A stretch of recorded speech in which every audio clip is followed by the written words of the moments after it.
오늘은 누가복음 23장입니다.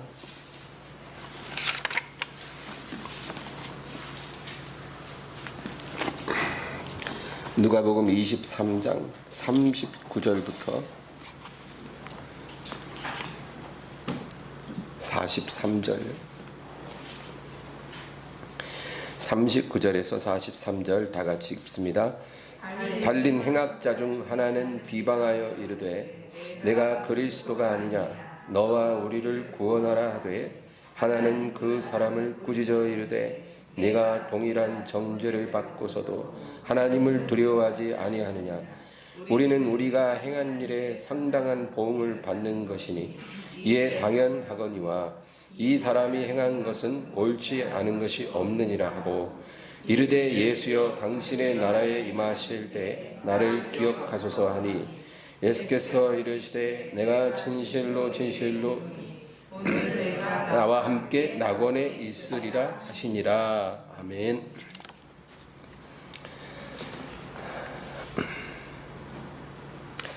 사람이 구원을 받으려면 예수님을 만나야 합니다. 그거 외에 다른 길은 없죠. 그러나 예수님 당시에 수많은 사람들이 예수님을 만났음에도 구원을 받지 못했다는 것은, 우리가 예수님을 만나되 어떻게 만나느냐가 구원의 중요한 요소가 된다는 거죠. 그냥 만나서 구원받는 게 아니라 예수님을 어떻게 만나느냐가 우리의 구원을 결정한다는 것입니다. 예수님을 만나서 구원받은 사람들의 그 공통점이 있어요. 그 두 가지로 말할 수가 있습니다. 이 두 가지 조건을 갖췄을 때 예수님을 만난 사람들이 구원을 받게 됐습니다. 그게 뭘까요? 첫째는 정직함입니다. 정직. 이 요소가 반드시 있어야 된다는 거죠. 정직함 없이 예수님을 만나서는 100번 만나도 아무 의미 없다는 거예요. 구원받은 사람들에게 다 이 정직이 있었어요. 우리가 어떤 사람이 회사에 입사를 할 때, 좋은 회사는 시험을 1차, 2차, 3차 막 이렇게 보잖아요. 1차는 뭐 서류 전형, 2차는 필기 시험, 3차는 면접, 다 차례차례 통과해야 그 회사에 이제 입사할 수가 있잖아요. 근데 서류 전형에서 탈락하면 필기 시험은 보지도 못해요. 그렇죠? 그리고 2차 필기에 통과해야 3차 면접에 가서 또 할 수 있고 뭐 그러지 않습니까? 우리가 구원에 이르려면 이와 같이 몇 가지 문을 거쳐야 됩니다. 그 첫 번째 문이 바로 정직의 문이에요. 정직의 문.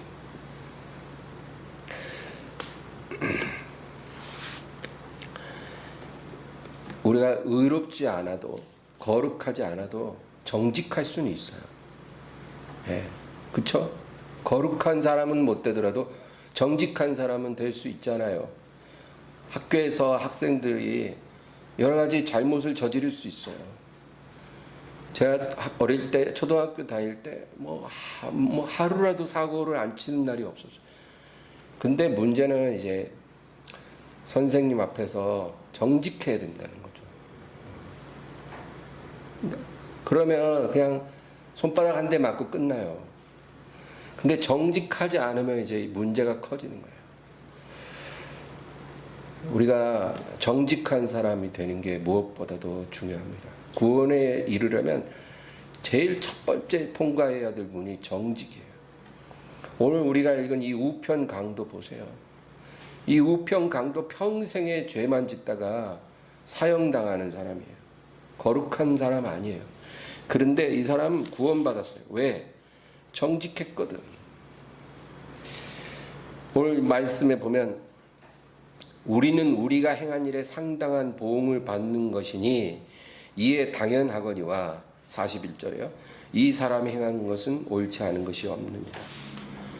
자기가 왜 죽는지 정확히 알고 그것을 인정하는 사람이죠. 우리는 우리가 지은 죄의 대가로 죽임을 당하는 거지만 이분은 그런 죄가 없음에도 옳지 않은 일이 없는 분인데도 이렇게 죽임을 당하는 것이다. 여러분 이게 정말로 구원의 중요한 요소입니다. 정직하지 않으면 예수를 믿어도 교회를 다녀도 구원을 받지 못한 거예요. 세리와 창녀들이 바리새인들보다 먼저 구원받을 것이라 주님 말씀하셨는데 그 이유가 뭐겠어요, 여러분? 거룩해서? 의로워서? 절대 아니죠. 세리와 창녀가 바리새인들보다 먼저 구원받을 수 있는 이유는 그들이 정직했기 때문이에요. 자기 죄를 부인하거나 변명하지 않기 때문에 이들이 먼저 구원을 받는다는 거예요. 바리새인들 정직해지기 전에는 구원받을 수 없다, 그 얘기입니다. 아무리 거룩해도 아무리 의로워도 소용없어요. 교회 평생 다녀도 정직하지 않은 사람은 그 사람 구원받는다고 보장할 수 없어요. 우리가 나 자신에 대해서 정직할 때 하나님의 은혜를 필요로 하게 되는 것입니다. 예수님이 필요하게 되는 거예요. 그리고 우리가 구원을 받는 거예요. 그래서 자기가 죄인이라는 것을 정말 깨닫지 못하고 주님 앞에 고백하지 못하면 구원 못 받아요. 그 사람 교회 다닌 지 꽤 오래됐음에도 못 받는 겁니다. 성경은 한순간의 선택을 잘못해서 낙원을 잃어버린 한 사람에 대해서 이야기합니다. 누굴까요? 아담이죠. 또 반대로 한순간 선택을 잘해서 낙원에 들어간 사람, 바로 우편 강도예요. 선택 한 번에 낙원을 잃어버리기도 하고 낙원을 얻기도 했다는 거죠.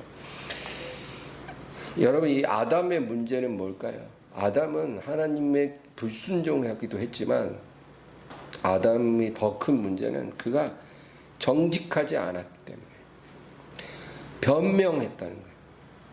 여러분, 변명이라는 말은 다른 말로 합리화입니다. 합리화. 어쩔 수 없다는 거예요. 어쩔 수 없었어요. 제 말 좀 들어보세요. 제가요, 어쩔 수가 없었어요. 그 상황이 정말 어떻게 그렇게 될 수밖에 없었어요. 이런 식으로 말하는 게 이게 합리화고 변명이에요. 이거는 정직과 완전히 반대예요. 오늘날 법정에선 피고인들 중에 어쩔 수 없는 상황이었다, 뭐 이렇게 말 안 하는 사람이 한 명도 없어요. 변호사들이 그렇게 하라고 시켜요. 심신미약이었어요. 뭐 여러 가지 뭐 음주 상황이었어요. 몰랐어요. 뭐 여러 가지 그런 식으로 이야기를 해서 형을 감량시킨. 세상 법정에선 그게 통할 수 있을지 몰라도 주님의 보좌 앞에서는 절대 그게 안 통한다는 겁니다. 많은 신자들이 지옥에 들어갈 거예요. 왜냐하면 정직하지 않았기 때문에 자기 자신을 계속 합리화하는 그런 삶을 살았기 때문에 지옥에 들어갈 것입니다. 그들은 자기가 지은 죄를 죄라고 생각 안 하고 어쩔 수 없다라고 생각을 해요. 그렇게 평생을 생각하고 살다가 지옥에 가는 거예요. 너는 왜 회개하지 않았느냐? 주님이 물으시면 그게 죄라고 생각하지 않았어요. 이렇게 대답한다는 거예요. 아무도 이게 죄라고 저에게 가르쳐 주지 않았어요. 이런 식이에요. 너는 왜 깨어있지 않았느냐? 저에게 누구도 깨어있으라고 말해준 사람이 없었습니다. 저는 그냥 교회 가서 주일이면 교회 가서 앉았다가 오고, 그리고 어디 가서 너 종교가 뭐냐 그러면 기독교라고 적을 수 있으면 그 정도 믿음이면 저는 구원 받을 수 있을 거라고 믿었고, 또 사람들도 저한테 그런 식으로 얘기해 줬어요. 그런데 제가 이렇게 구원 못 받을 줄은 몰랐어요. 이런 식으로 주님 앞에서 변명을 할 것입니다. 그러나 이런 변명이 통하지 않는다는 거죠. 여러분, 그래서 우리가 살아있는 동안에 주님 앞에 온전히 정직한 사람이 되는 것이 중요하다는 거예요. 정말로 정직해야 돼요. 어떤 사람은 내가 실수했습니다. 내가 좀 부족했습니다. 이렇게 말을. 그거 회개 아니에요. 실수했어요. 제가 좀 생각이 짧았어요. 이런 식으로 말하는 거는 진정한 회개가 아니에요. 예수님이 우리 실수를 덮어주고 이해해 주려고 십자가에 죽으신 게 아니라 죄를 사하시려고 십자가에 죽으셨거든요. 그러니까 우리가 주님 앞에 나아갈 때는 정말로 가장 정직한 모습으로, 주님, 제가 죄인입니다, 이렇게 주님께 나아가야 되는 거고, 그것이 한 번만 끝나는 게 아니라 매일 그렇게 나아가야 된다. 뭐 부부싸움을 했다. 주님, 제가 남편한테 좀 부족했어요. 제가 뭐 아내한테 좀 실수했어요. 이렇게 기도하는 거는, 그거는 회개도 아니에요. 그렇게 하지 말라는 거예요. 주님, 제가 제 아내에게 죄를 범했습니다. 제가 혈기를 내고 말로 실수하고 했는데 이 죄가 주 앞에서 참으로 죄인이 되었습니다. 저를 용서해 주세요. 이렇게 기도해야 된다. 가장 정직해야만이 하나님의 긍휼과 자비를 입을 수가 있다. 그 얘기입니다. 의인과 악인을 구분짓는 기준이 바로 정직성이라고 성경은 말해주고 있어요. 마태복음 25장에 보면 주님께서 마지막 날에 이제 보좌에서 심판하실 때 우편에는 양들, 좌편에는 염소들 딱 가르십니다. 쫙 갈라놓고 우편 양들한테 너희 아버지께 복을 받을 자들이여, 창세로부터 너희를 위해 예비한 나라를 상속받을지어다. 그렇게 말씀하셔. 그러고는 너희는 내가 주일 때 나를 먹여줬고, 내가 목마를 때 내게 마시었고, 내가 헐벗었을 때 입혀주었고, 내가 나그네 됐을 때 나를 영접해 주었고, 내가 병들었을 때, 내가 옥에 갇혔을 때 나를 돌보아 주었느니라. 이러시는 거예요. 그런데 이 의인들이 뭐라 그러냐면, 주님, 무슨 말씀이세요? 우리가 언제요? 저 주님한테 제가 대접해 드린 적도 없고, 주님 뭐 헐벗었을 때 제가 옷 입혀 드린 적도 없는데요. 이런다는 거예요. 그러니까 예수님이 너희 가운데 가장 작은 자에게 너희가 그렇게 하지 않았느냐. 너희 삶 속에서 너희가 약한 자들을 지나치지 않고 그렇게 해주지 않았느냐. 그랬죠. 그게 바로 나에게 한 것이니라. 그거예요. 여러분, 이 의인들의 특징은 정직하면 안 했다는 거예요. 주님, 무슨 소리예요? 저 안 했어요. 근데 가장 작은 자에게 행했던 그것이 나에게 행한 것이야. 근데 이제 왼쪽 염소들은 너희 저주받은 자들아, 너희를 위해 예비된 영원한 형벌에 들어갈지어다. 그리고는 너희는 내가 배고플 때 나에게 밥을 주지 않았고, 목마를 때 물을 주지 않았고, 헐벗었을 때 옷을 주지 않았고, 내가 나그네 됐을 때 영접하지 않았고, 내가 옥에 갇히고 병들었을 때 찾아와 주지 않았느니라. 그러니까 주님, 무슨 말이에요? 우리가 언제 안 했다 그래요? 안 했거든요. 주님한테도 안 했고 약한 자들한테도 안 했거든. 그들은 안 해놓고도 무슨 말이에요? 우리가 언제 주님을 그렇게 우리가 홀대했다고 그러세요? 이런 식으로 나오는 거예요. 정직하지 않은 거예요. 안 했으면 안 한 거잖아요. 누구에게도 그런 적이 없거든. 자기와 자기 가족만 배불리 살던 사람들인데 안 해놓고도 언제 안 했다 그러세요? 이게 악인들의 특징. 그러니까 이 성경 말씀 보면 나중에 심판받을 때, 의인과 악인으로 갈라질 때 주님의 심판하시는 기준이 정직함이라. 우리가 얼마나 정직한 사람이었는가. 그러니까 예수님을 믿어서 구원받지만 정직하게 믿어야지. 정직하지 않게 예수를 부르면, 하나님을 섬기면 인정받지 못한다, 그 얘기예요.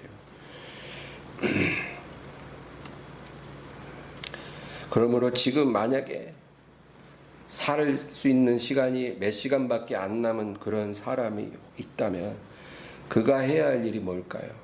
그는 오늘 우리가 읽은 우편 강도처럼 그렇게 고백을 해야 돼요.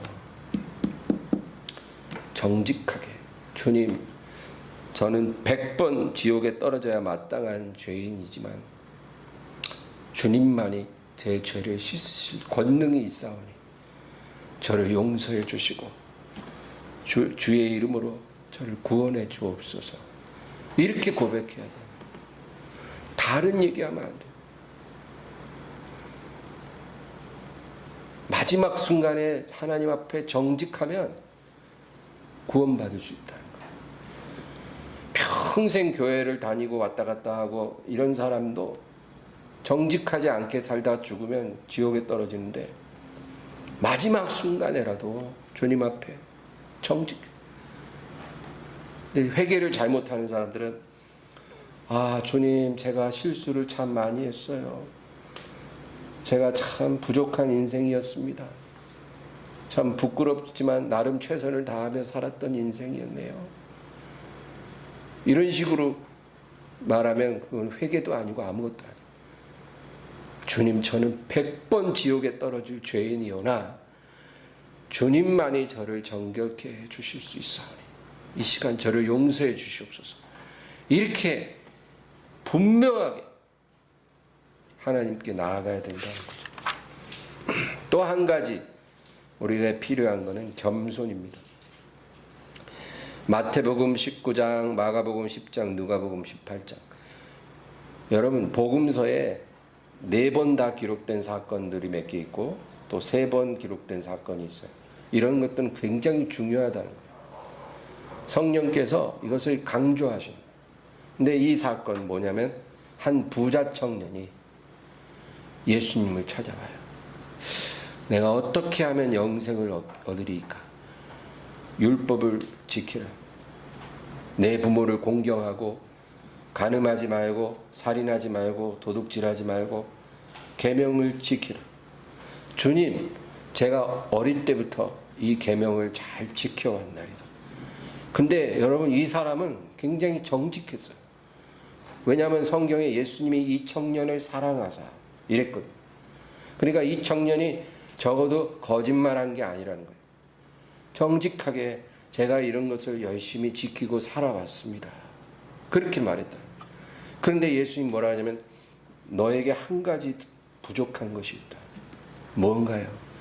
너의 많은 재산을 다 팔아 가난한 자들에게 나눠주고 나를 따르라. 근데 우리가 이 이야기를 잘못 이해하면, 아, 재산 많은 사람은 재산 다 팔아 사람들 나눠주고 다 좋은 데 쓰고 그러고 주님을 따라야 구원을 받는 건가? 그 얘기를 하는 게 아니에요. 왜냐하면 구약 성경 율법에 재산을 다 나눠주고 하나님을 따르라고 우리에게, 이스라엘에게 명령하지 않으셨거든요. 그거는 구원의 조건이 아니에요. 예수님은 이 부자 청년이 아닌 어느 누구에게도 이런 말을 하신 적이 없어요. 재산을 다 팔아 가난한 자들에게 나눠줘야 구원받는다는 것은 있을 수 없는 거예요. 그런데 왜 유독 이 청년에게 그렇게 하라고 하셨을까요? 주님의 의도는 이 청년에게 딱 한 가지 부족한 게 뭐냐면, 겸손이 없다는 거예요. 교만하다는 거예요. 그의 많은 재물로 인해 그가 겸손해지지 않았기 때문에 그걸 다 나눠주고 나를 따르라. 그러면 영생을 얻으리라. 그 얘기거든. 그런데 결국 이 청년은 그 말에 순종하지 못했다. 여러분, 많은 재산과 교만이 무슨 상관이 있을까요? 제가 이 부분을 굉장히 깊이 묵상했어요. 어제, 오늘 낮잠을 1시간 자면서 꿈에서도 이걸 꿨어요. 하도 내가 생각하다가 꿈인지 생신지 모르는데 내가 나름 얻은 결론이 뭐였냐면, 부자에게는 그가 가진 재력은 그의 존재 의미와도 같습니다. 잠언에도 보면 부자에게 있는 재물은 그가 높은 산성같이 여기느니라, 그런 말씀이죠. 부자는 그 자기의 그 많은 재물을 높은 산성처럼 여깁니다. 그러니까 재력이 있는 부자들에게는 그 많은 재물이 그의 존재 의미예요. 그 재력 때문에 사람들이 그를 찾아오고, 그 재력 때문에 사람들이 그를 따르고, 그 재력 때문에 사람들이 그를 존경하는 거예요. 근데 이거를 그 부자가 알아요. 만약에 나에게 이 재력이 없어진다면 저렇게 나를 찾아오고 따르고 존경하는 사람들이 다 떠나갈 걸 알아요. 친구들도 떠나고 친척들도 떠나고, 자기가 지금 누리고 있는 삶의 모든 기반이 그 재력에 기반하고 있기 때문에 그게 사라진 상황을 그는 절대 상상할 수 없는 거예요. 저와 여러분은 그 정도 재력가가 아니니까 그런 게 무슨 느낌일지 모르겠지만, 그러나 억수로 재산이 많은 사람들은 그렇다는 거예요. 교회를 가도 그 헌금을 많이 한다고 해서 굉장히 우대해주고 특별 대우해주고, 목사님. 그리고 백화점 가도 VIP 코너에 주차하고 VIP들만 가는 그런 곳에 가고, 세무사 사무실을 가도 깍듯이 대해주고, 부동산에 가도 아이고 사모님 오셨어요. 얼마나 잘해주는지 몰라. 그냥 나 같은 사람 가면 생수 한 컵 안 줘요. 알아서 먹어 이래. 근데 어떤 아줌마 오면 아이고 사모님, 그 사람이 뭐 계약 안 하고 가도 그렇게 우대를 받아요. 그러니까 그렇게 일생을 살아오다 보니 그 재력이 자신의 존재 의미예요. 예수님만 의지하고 예수님만 자랑하고 살아야 하는데, 이 사람의 이 재력이 결국은 그 사람에게 독이 돼서 예수님만 자랑할 수 없게 만들어요. 그러니까 여러분, 이 재력이요, 독이에요, 독. 그래서 부자가 천국에 들어가는 건 아주 어렵다고 하시는 말씀이 바로 그거예요. 이 사람의 이 많은 재물로 인해서 교만의 늪에서 빠져나오지 못하고 겸손의 문으로 들어가지 못하게 합니다. 그래서 여러분, 이 부자 청년에게 주님이 너에게 한 가지 부족한 것, 바로 너의 그 재산을 다 팔아 나눠주고 나를 따르라 했을 때 이 사람이 순종할 수 없었던 것, 그게 바로 이거예요. 교만. 높은 성벽같이 여기는 이 재물을 내려놓을 수가 없어요. 그거 내려놓으면 사람들이 자기를 예전처럼 존경하지도 않을 거고 따라오지도 않을 거거든. 어디 가도 우대도 못 받거든, 그거 사라지면. 그러니까 못 내려놔. 그까짓 거 다 내려놓고 예수님처럼 그렇게 겸손하게 살면 되는데 그게 안 되는 거예요. 그러니까 그 많은 재물로 인해서 겸손의 문을 통과하지 못함으로 구원에 이를 수 없는 거예요. 제가 목회 25년을 했는데 그동안 제가 교회 안에서도 상당한 재력가들을 몇 분 봤어요. 근데 단 한 명도 겸손한 사람을 보지 못했습니다. 그들이 비록 교회 권사요, 장로요, 여러 직분이 있고 수십 년간 예수님을 믿었다 해도 그들의 교만은 사라지지 않습니다. 그들이 과연 천국에 들어갈 수 있을까? 그거는 하나님만 아셔요. 그러나 정말로 그 재물이 그 사람에게 독이 되는 건 확실합니다. 그러므로 여러분, 너무 큰 물질의 축복을 사모하기보다 아굴의 기도처럼 가난하게도 마시고 부하게도 마시고 꼭 필요한 만큼 주사 나로 하여금 하나님만 바라보게 하소서. 너무 가난해서 하나님을 욕되게 하지도 않게 하시고 너무 부요해서 하나님이 누구냐 그렇게 교만해지지도 않게 하소서. 여러분, 저는 그 축복이 가장 좋다고 믿습니다. 그러므로 여러분, 경직하고 겸손합시다. 이 두 가지가 있어야 예수님이 보이고 예수님과 함께 걸을 수 있어요. 이것이 2000년 전에 예수님이 이 땅에 오셨을 때 그 많은 사람들이 예수님을 보았고 들었고 만났으나 구원에 이르지 못하고 오직 소수의 사람만 구원받은 거예요. 그 이유예요. 왜?